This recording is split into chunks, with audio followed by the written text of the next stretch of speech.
Assalamualaikum warahmatullahi wabarakatuh. Seluruh bangsa dan setanah air, jumpa lagi di channel Jagat Loop itu. Semoga dalam keadaan sehat, kurang satu apa rahmah barokah salam Allah curahkan untuk kita semuanya. Haji Maduddin Usman Al-Bantani saat berkunjung di kediamannya Yai Haji Yusuf Mubarok, sama-sama di daerah Banten. Bertemu dengan Gus Jayuli, di situ mereka berbincang-bincang terkait statement dalil yang disampaikan Kiai Haji Ma'ruf Kozin kalau tidak salah terkait dengan Imam Haitami. Imam Hajar Haitami mengisbat Bani Ba'alwi sebagai duriyah Rasulullah Shallallahu Alaihi Wasallam menurut Kiai Haji Ma'ruf Kozin. Disampaikan bahwa Kiai Haji Ma'ruf Kozin adalah teman Kiai Haji Maduddin di LBM PBNU. Tentu ini apa yang disampaikan Kiai Maduddin Usman Al-Bantani terkait dengan apa yang disampaikan mengenai sebuah referensi kitab yang disampaikan oleh Kiai Ma'ruf Kozin. Tentunya ini menjadi sebuah kajian mendalam. Apa yang disampaikan Kiai Maduddin ditangkap oleh Kiai Ma'ruf Kozin untuk bagaimana meneliti, menelaah lagi apa yang disampaikan terkait referensi kitab yang disampaikan saat berargumen mengenai referensi terkait dengan bagaimana taslimnya Kiai Haji Ma'ruf Kozin terhadap nasab Alawi. Mari kita sama-sama perdengarkan, kita simak bagaimana keterangan Kiai Haji Maduddin Usman Al-Bantani terkait hal tersebut. Sekali lagi lah mohon maaf NKRI Gagah Mati Nusantara milik kita. Assalamualaikum warahmatullahi wabarakatuh. Ada acara apa ini? Ini satu silaturahmi sama Pak Yusuf. Udah lama nggak silaturahmi ke pondoknya Pak Yusuf. Yang kedua, acara pengajian rutinan Jamaah Litoriqah Al-Mu'tabarah An-Nahdiyah Provinsi Banten bersama Rais Kiai UU, Kiai Tobari dan lain sebagainya. Bukan Jatma Aswaja ya? Oh, haram. Haram.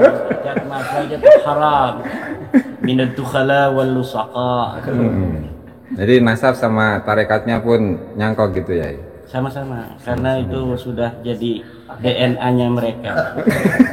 Selalu dekhil multasiq Pak.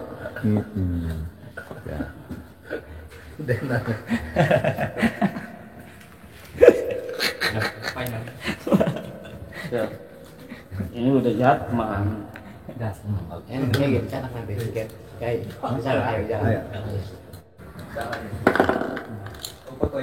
nanti abang mah bikin yang jas mah.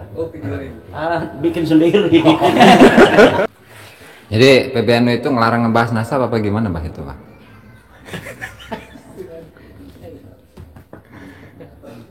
Ya biar membiarkan gitu Pak ya. Kayaknya PBNU kalau nasab itu mau di luar NU. Oh. dari aman ini.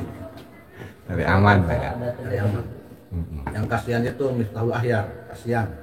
Kenapa Pak? Miftahul Ahyar itu kayak orang ngigau. Jadi harus ngaji dulu ke Banten. Oh benar. Kasihan, harus banyak didoakan, ya cerdas. Terus yang ada Kiai muda itu Pak, Kiai Ma'ruf Kozin itu Pak, gimana itu Pak? Yang husnudon, karena nasab Balawi itu disebutin itu terkena fatwa liar. Fatwa liar sekarang ada kitab husnudon. Oh kitab husnudon. Ya. Jadi harus kita ulama ini harus bikin kitab lagi baru namanya kitab husnudon. Ya khusus ke Balawi. Selain ke Balawi boleh tidak husnudon. Kan gitu kan? Makanya betul. Lasian Kiai Lasian tenang baik. Ajan dikeluarkan ke PBNU hari kurang NU tetap PBNU. Cara asup. Enggak Abdi. Jadi orang-orang yang dulu punya pengurus PBNU, kemudian umpamanya itu dipecat, kalau takut, menurut saya itu dia bukan jiwa NU. Siapa aja pengurus PBNU, MWC, apa, kalau dipecat oleh Miftahul Ayah, umpamanya nih, Miftahul Ayah, Ahyar, atau oleh orang cari jabatan. berarti sebetulnya itu dia tidak berjiwa NU. Perlu dipertanyakan, kurang ngopi, kurang minum jahe, Bang Jahe gitu. jahe merica kurang. Ya enggak Jadi ngopi. Belum ada yang kopi. Ngopi. waduh. Kumaha Gus Ajis. Bro, kopi bro.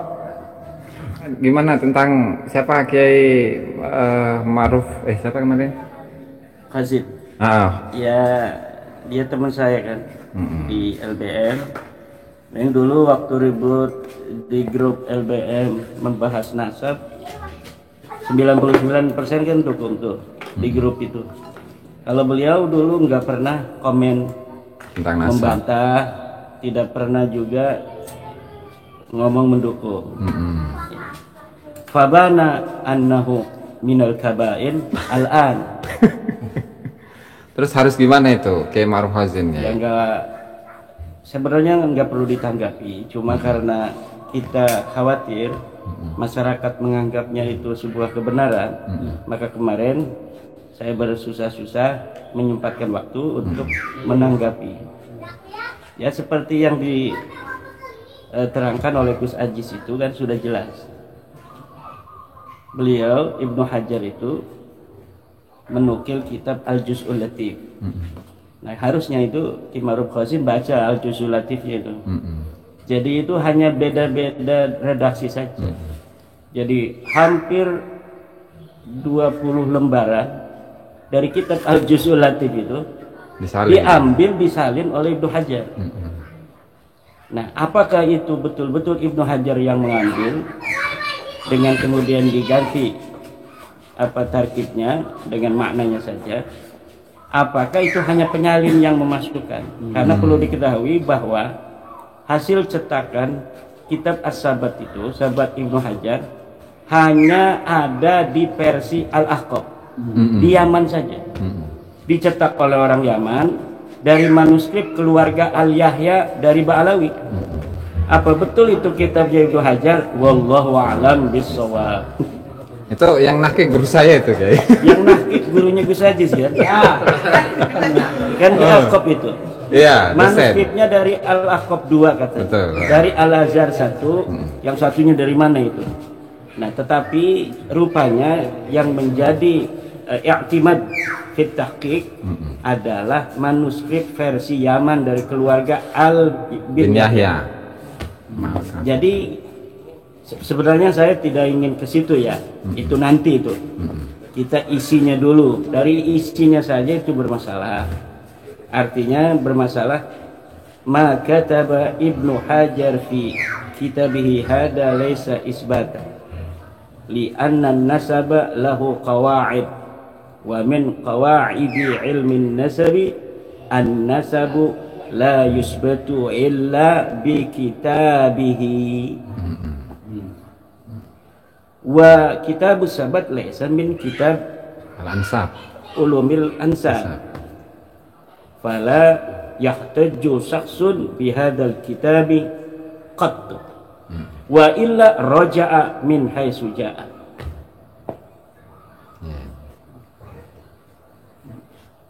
Kemudian ya, kan katakanlah Kiai Ma'ruf Hazin itu salah satu tokoh muda NU Betul gitu. juga. Ya artinya belum sampai 60 ya. Abah Usuk merasa masih muda aja.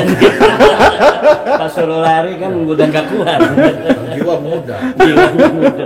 Pengennya berantem aja. Artinya kan kalau katakanlah kader NU gitu ya. Kader NU itu memiliki pola pikir seperti itu yang tidak kritis, kemudian hanya sekedar husnudzon, dan ketika ada satu statement dari Ibnu Hajar taslim begitu saja. Itu kalau untuk kader-kader NU atau warga NU Tidak secara bisa. umum Harus gimana? Jangan disamakan kader NU yang lain dalam berpikir dengan Kiai Ma'ruf Qasim. Kiai Ma'ruf Qasim itu biasanya bagus juga. Cuma karena ini ada ma yata'allaqu bin nafsi bil hawa bil mahabbah, kan al-hubbu yu'mi, Aisim. al-hubbu Yu'mi. yu'mi. Jadi itu yang terjadi masalah itu. Kalau secara umum generasi-generasi Nahdlatul Ulama terutama yang di LBM tingkat wilayah dan PBNU, saya kira sudah bisa membedakan mana sih yang namanya al-masail al-ijtihadiyah, mana al-masail at-tarikhiyah. Beda dalam masalah ijtihadiyah, kitab atau pemikiran ulama yang mutaakhir hada huwa mu'tamaduhu. Tapi dalam sejarah jangan pakai cara fikih, tapi caranya bagaimana naqdul hadis, bagaimana takhriju ruwatil hadis min haitsu ittisaluhu wa inqita'uhu. Maka ma'rifatu wafayati ar-ruwat itu kan sangat penting. Nah, bagaimana cara kita menakad, mengkritik sebuah hadis, apakah dia tersambung atau tidak? Kita ketahui wafayatnya, wafat-wafatnya dia ini wafatnya tahun 300, gurunya bahwa muridnya baru lahir 301 tapi ngaku guru ke dia. Nah, maka ini muridnya ini palsu pengakuannya sebagai murid dari gurunya itu, karena gurunya sudah wafat 1 tahun sebelum dia lahir. Dari mana itu diketahuinya? Min kutubit tarajimi wa tabaqat. Nah, dalam kitab tarajim dan tabaqat bagaimana kita untuk memilahnya? Bagaimana yang jadikan mu'tamad, mana yang bukan? Yang jadikan mu'tamad yang paling dekat dengan orang yang sedang diberitakan itu. Misalnya tentang orang yang hidup di abad ke-4 Hijriah, maka kitab yang ada di 4 Hijriah yang harus dijadikan patokan. Kalau tidak ada dalam abad 4 Hijriah itu tentang rawi ini, maka abad yang paling dekat, walaupun tidak satu masa, itu disebut dengan bukti primer. Jadi kalau masalah fikih, ya Ibnu Hajar mu'tamad. Kan bagi ahli Indonesia, ahli Yaman, ahli Mesir, mu'tamad kita Ibnu Hajar. Tapi dalam sejarah kan tidak. Nah, apa yang dikatakan oleh Ibnu Hajar mukhalifun lima qad qarrarahu wa qata'ahu Imam Fakhruddin Ar-Razi kan di kitabih Asy-Syajarah Mubarakah. Nah, kalau dia bandingin, katanya yang sekarang ini membatalkan nasabah Alawi dengan apa Ibnu Hajar hebatan mana? Kata dia kan. Nah, sekarang saya bandingin. Coba Imam Ibnu Hajar yang ada di abad 10 Hijriah dengan Imam Fakhruddin Ar-Razi yang ada di abad ke-6, hebatan mana? Oh, hebatan Fakhruddin Ar-Razi. Imam Ibnu Ar-Razi, dia punya kitab Mafatihul Ghaib, dia al-imam fi usulil fiqh, idza utliqal imamu fi usulil fiqh fal muradu bihi Fakhruddin Ar-Razi. Ya kan begitu. Nah, jangan, itu salah. Saya ngomong begitu salah dalam istidlal. Tidak boleh seperti itu. Yang dijadikan patokan adalah al-qaul, al-haqqu la yu'rafu birrijal. Wa innamar rijalu yu'rafuna bil haqq. Jadi jangan ngomong ini dikatakan oleh Imam Manu, jangan. Dalilnya apa? Ada nggak dalilnya? Siapapun yang mengatakan kalau dalilnya itu tidak pas, tidak ada, tidak benar, maka itu gugur dengan sendirinya. Karena apa? Laisa indana ahlus sunnah wal jamaah rajulun ma'sumun illal anbiya. Nah, kalau kita mengatakan sahabat maksum aja nggak ada, ahli bait maksum nggak ada di ahli sunnah wal jamaah, apalagi ulama. Kalau kita mengatakan Ibnu Hajar maksum, maka kullu qawlihi yuqbalu la yurad. Walakinnana ghairu dzalika. Walakinnana qulna ghaira dzalik. Kita tidak mengatakan ada imam, ada ulama yang maksum. Nah, kalau kita mengatakan tidak ada imam yang maksum, tidak ada ulama yang maksum, berarti qauluhu yuraddu wa yuqbalu. Bisa diterima, bisa ditolak. Lalu parameter menerima dan menolaknya apa? Dalilun. Nahnu atba'ud dalil haitsuma yamil namil. Wallahu a'lam bishawab. Siap. Ada pertanyaan barangkali? Yai, cukup ya. Nanti aja. Saya nanya, nah. Maaf Kiai, yang menjadi patokan itu kan tadi kita di abad keempat Hijriah. Yang mendekatinya itu apa? 5 sampai 6 abad itu gimana itu? Ya terus. Gimana Itu Pak Kiai, tadi itu yang menjadi patokannya itu yang mendekati di abad keempat Hijriah sampai 10 atau gimana itu? Yang ke-6. Satu abad atau berapa abad? Iya. Ukurannya Toleransinya lah. Iya. yang menjadi Riwayat itu. Ya. Kalau Jadi ke gini, belakang jangan ke depan ya. Ya mungkin seperti dalam ilmu sejarah itu ada ikhtifaul khabar. Nah, ikhtifaul khabar misalnya seperti Ubaidillah katanya wafat 383. Ada enggak kitab yang menerangkan di abad dia hidup atau setelahnya yang paling dekat? Oh, tidak ada. Sama sekali tidak ada misalnya. Nah, kalau sama sekali tidak ada, yang paling dekat apa? Yang paling dekat setelahnya. abad 9 kan? Abad 9 itu. Bertentangan enggak dengan keterangan tentang bapaknya? Siapa bapaknya? Diakuinya Ahmad bin Isa. Ahmad bin Isa abad berapa? Abad keempat. Wafat 345. Ada nggak kitab yang menerangkan tentang Ahmad bin Isa di abad keempat? Oh, tidak ada. Abad kelima ada nggak? Ada, banyak. Menerangkan anaknya berapa? 3. Muhammad, Ali, Husain. Nah, dibandingkan dengan kisah Ubaid yang mengaku anaknya Ahmad bin Isa yang ada di abad 9 dengan Ahmad bin Isa yang sudah ada riwayat tentangnya di abad kelima, bertentangan apa tidak? Oh, bertentangan. Karena anaknya disebutkan di dalam abad kelima itu hanya 3, yaitu Muhammad, Ali, dan Husain. Maka iddi'a'u al-Ba'alawi fil qarni tasi' mardudun la yuqbal. Innahu dakhilun multasikun faqat muzawwirun muzayyifun. Nah, begitu. Nah, misalnya begini, kayak sejarah seseorang, dia ada di abad 3, sama sekali tidak ada ulama yang menerangkan di abad 3, 4, 5, 6, 7, baru ada satu dong.